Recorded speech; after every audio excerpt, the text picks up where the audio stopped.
Alright, it's time for another story. And today I'm going to tell you about the enormous amount of blatant discrimination that I had in my middle school.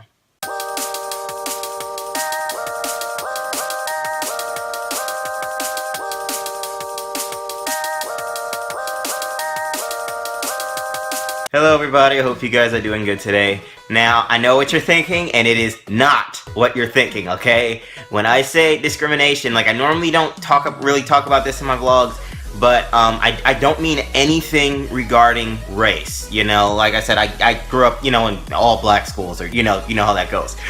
What the discrimination was actually, it was the program that you belonged to. In my middle school, there were 3 programs.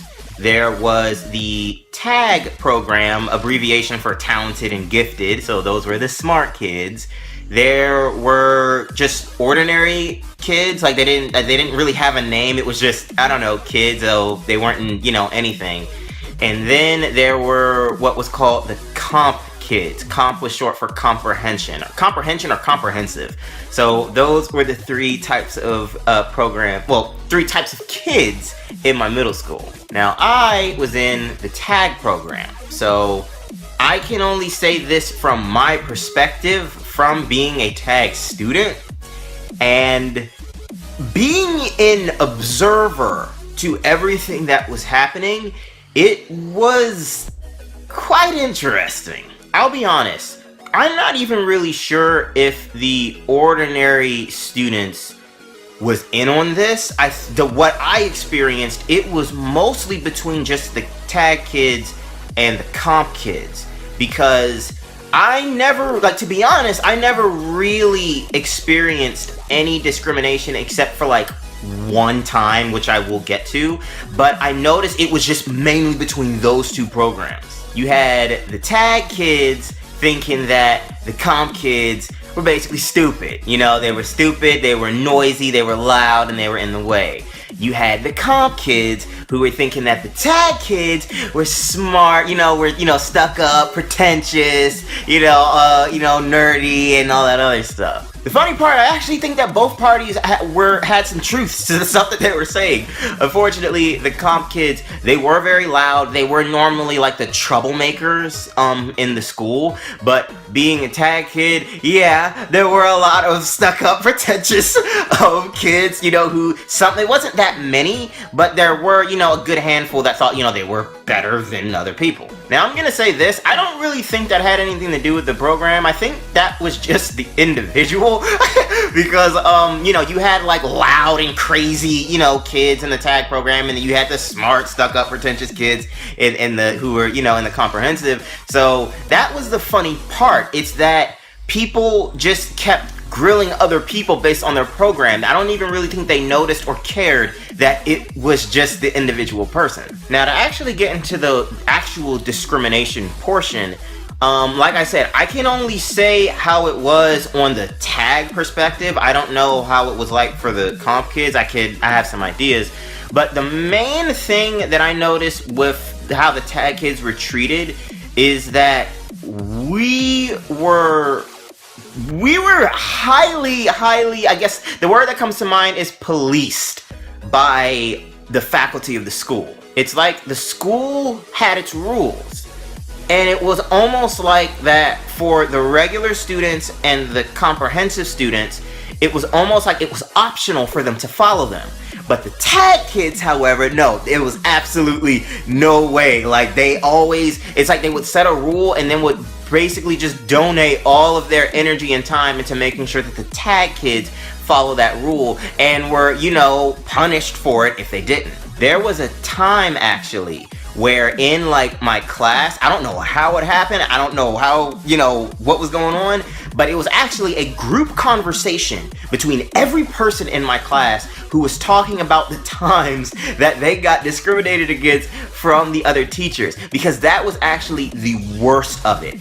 The teachers were in on this. I don't know about just the other teachers or even the other staff in the school, but the TAG teachers and the comprehensive teachers, they basically added on to this discrimination. You had the comprehensive kid, you had the comp teachers being really critical and direct and borderline mean and unfair to the tag kids, and I'm assuming that the tag teachers did the same thing to the comp kids. Truth be told, I can only remember two little, I guess, stories that was told. One that happened to me, I didn't discuss it in that class, I think that maybe happened afterward, but I do remember one that this girl said. I believe she said that she was walking down the hall one day with like a hat on her head, and one of the teachers, she got like really mad in the hallway. She was like, take off that hat, and like she didn't understand why she was getting so upset. But the funny part was that right in the middle of that conversation, another student walks in between her and the teacher, who was wearing the exact same hat, and the teacher didn't say anything. The girl was even like, well, what about her? She's wearing the exact same hat that I'm wearing right now. And she was like, I'm not talking to her, I'm talking to you, now take it off. And she ended up taking it off. But it was like little stuff like that was very known, apparently, like I said, to both teachers and students. And the two programs didn't like each other. The thing that happened to me was one of the rules that the school had was that you always had to wear your shirt tucked in. Now, because my parents were my parents and they always wanted me to look, proper and polite, my shirt was always tucked in. However, what I did start doing, I started wearing like this sweatshirt. Like it was I guess you could say it was a school legal sweatshirt. It was, of the same color of my uniform. But because of that, you couldn't actually see if my shirt was untucked or not. The reason that I bring this up was because a teacher of mine had asked me and a friend of mine to run like an errand for her.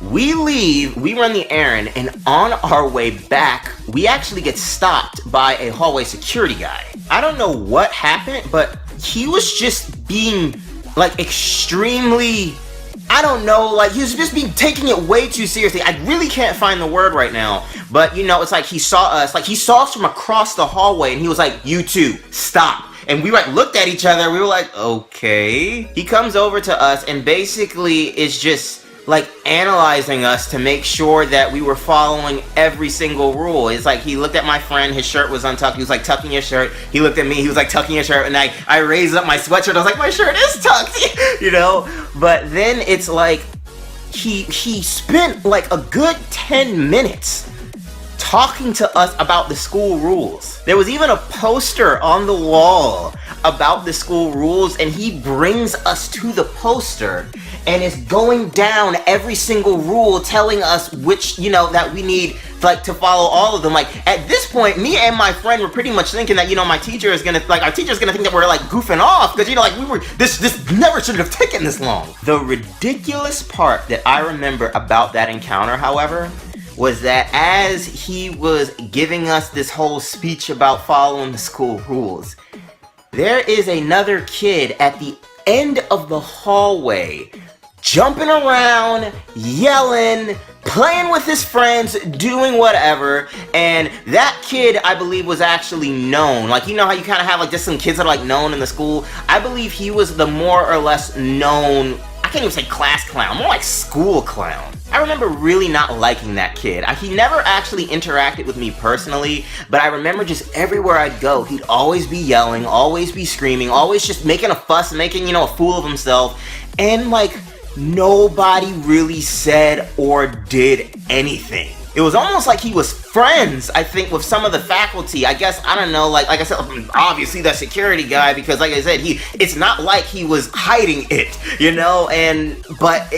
like I said, me and my friend, I guess we were kids and we just felt powerless, and we just stood there and took it. I mean, in the end, despite all of that, I did just keep to myself, I kind of sort of hate to bring this up, but I have to say that in my later years of elementary school and all of my years in middle school were actually probably the worst years in my childhood for several reasons.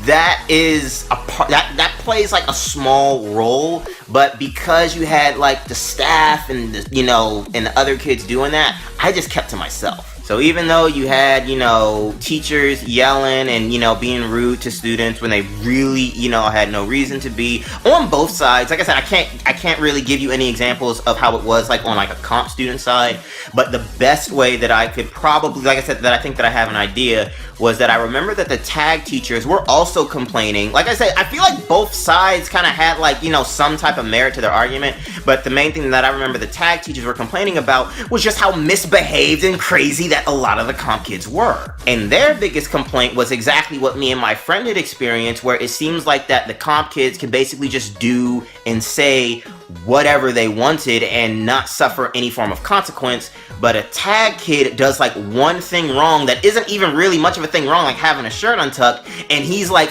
grilled for it like he just broke like a super hyper offense. So more than likely on the comp kid side, they were probably being poorly misjudged by the tag teachers, probably thinking that they're automatically, you know, just a mischievous troublemaker who's a waste of space. So like I said, I don't know how it happened that way. I don't even know how long it was there. Like, it may have been there before I even showed up at that school, but it was just really, really bad, and everybody knew it was bad, and I don't really think anybody did much to try to fix it. But yeah, I mean, that's actually pretty much at the end of the story. You know, like I said, I kept to myself. I still made sure that I did, you know, my work.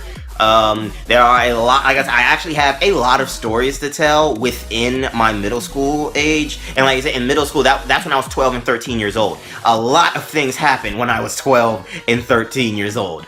But as far as that whole, you know, tag versus comp thing, oh well, that's it. So thank you all so much for tuning in. Be sure to subscribe and hit that notification bell so you know when my videos are going up, and you can show your support by donating in the links below. Also, I'm in the middle of holding a poll to decide if you guys want to see a kid-friendly Minecraft series once a week. The poll ends on August 27th, so the link to that poll is the very first link you'll see in the description. So if you haven't voted, make sure you vote, because that clock is ticking. Alright, so thank you all so much for tuning in, and I'll talk to you in the next one. See ya.